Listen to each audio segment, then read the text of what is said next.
Rio dakika skada beach tok sa Rio marukinyi podon tiregi sa madero ma dakika pra beach mwadhiro godo chal mano mar piny Kenya kapo kodhi thoro wach machielo nitiere gimoro mano mako wang'o kimde mabende koro ikumo ng'anyo mar odiochieng' makinyi piny owacho kokalo kuom jaul wache lo piny owacho Isaac Mwaura kumo ng'anyo makamano bende paro ni Nduku kachako kodi jo nitiere kaka jotelo mabende kanda mag gi waseneno kuom ranyisi ni jogi ma William Kamket mano jaod bura matiati nowacho ahinya nyako tenre kod ng'anyo makamagi be paro ni riwruoge kata mana bad migepe mago mag piny owacho ninde tijgi NCC sandino segolo koke samoro mocho ni odhi ondik dhoge nyaka sani pok waneno gima kamano mage gik maketho no president nige sama jogi wuoyo mangamai kama president aye osoro ni en minority deputy leader minority leader I think chief whip apart to en majority party whip to en mo behave kako behave what is he telling the public and gine jok mabe kirangu chini kucha ni wacho nene guwarupe moko ma gende ko jopuonj ma ko keti competition sirkani odoga chien to rangre no what have we done for this country are we living to our promises an gik mang'eny ndio kadwa wachi gigi nikeche an kama chungie ingeno mundi wuoyo eni ana wuoyo kaka an investigator onge a social thing onge a Mofas group nyalo ka chien moto chieu nigin gibedo driven with an ideology an ideology must have progressive team that leads them jomatimo finding mapoko make sure ni gini ngano gini that one I want to tell him as an investigator there is nowhere on that maji moko nyalo chia pirario kada na jo lemo ntie motelo ni gima lemo. You understand? That thing is not there. Definition MacBook give away kilo on practical things. What they mislead the country. The truth of the matter is, nitie the idea ngatma also bidoka wako. Nyine nokta wonu nganene. Wono jua nkayo wake ni pesa moko nchore ni nyogol. Iwinja. Ngamanjo samani oro pesa no. There must be somebody who was coordinating. Samani golo gigo nyakabenti ngatma nye coordinate.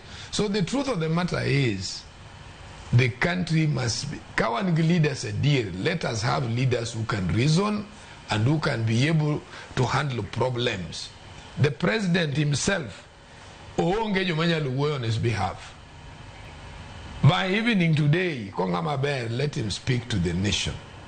Kada deputy mari work with the nation. Though deputy mari to onge but en onyalu work with the nation. Iwinja. Nikech mokwango. President nyakangene president of everybody. Ngama kuduare, ngama duare. The church knew work mainstream churches. He has not even sat down with them to hear and why are these people talking. And those are people who can control by one mass. Again, Sharon, ngama neonge participation ma politics ma this country manyaluwe. Again, multiplied no jare Kenya in a very funny way. Okulu was talking in Kisumu, Gitari in Kirinyaga, Manasseh Skuri in Nairobi. Muge in Eldoret, Bishop Njenga in Mombasa, Archbishop Ndingi in Nakuru, and Ramogi in Chester House. And that's how some of us, when we were students, we got into politics. Gimaduo manyakwa winjire, what do I deal with mare, Oscar watch mare life maji, au ya papas kakagik mukubeti. Wadu wabende uwe wajima kazi mtani. Jo kazi wa mtani ikinyo mandega serikali. Gine mimi ngalo thegi. Nikechi odi chini kurigi aana.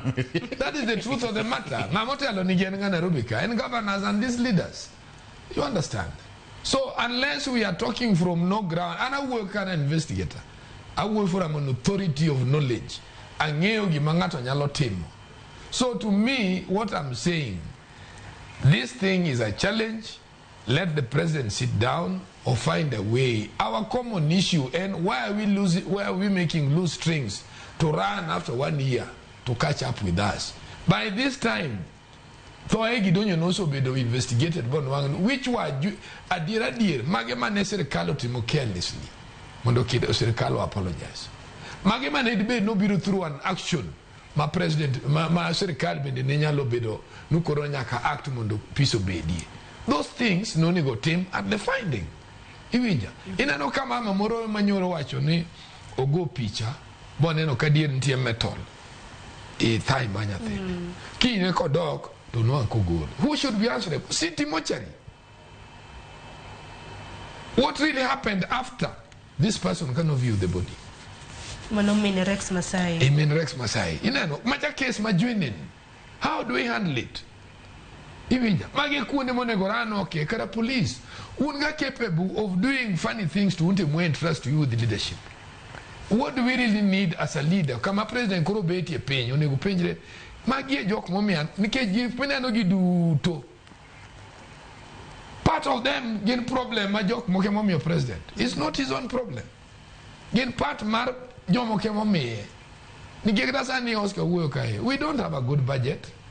Budget ni makoro rachi mugi kumoloyo last year. Iwinja. Nike chani makoro medo kenda a lot of things. And also got a lot of supplementary ones. So the truth of the matter is,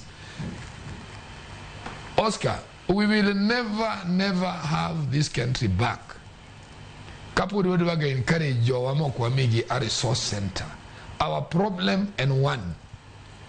Baden Majo Kenya duo, President Ruto Nigobed Paint rang no okay. When Kibaki took over, what made peace in this country? First of all, free education. Everybody went to school in Nyakamaruge, they late. Manewachon an barupa ka wono kubisomna kendo ganyate adwa somo barupa wono. It changed the country. President Uhuru Kanyo biro to another risk. Secondary school free. President Kanyo donyo majo ngado woko. What does he expect? Health is another thing. Ngeni sona mokai Mombasa kunya mitu. Sona mokai Nyanza nyakamitu. You understand? Moto ya Mombasa bado na kudo dendi. Iwija. Tomoka yu korwa to nyalukta negi. You see, we should find out some wacho ni atoterio somtato lal.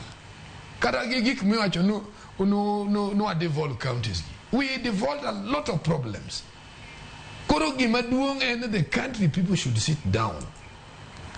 Oscar Unenyo from political science. You deal with the human mind. Why don't you think on how we can now bring up the good country? Nikikirakirango the way more employee guji. Our problem is in the course of leadership. You're more employee or cannot deliver. You're more employee emakwaloa. You're more interest leadership emamayoa. This is where we should sort out our issues. Makama no podonge. Onge hope momega nyithendo gini giberi hope moro. Por gibro beda our problem. We are still going to have issues. Nyakwa kwongorang nyicha ingen kana nanyoro sani ingen governor zoero okawa another pattern gikawa pesa moro to gitero 6 months titeru course this you this summer plumbing this summer kiango in 6 months. In what experience have you gained? Where you do at mangon penny? If we want to do serious things, let us do serious things. That is when this country is going to achieve its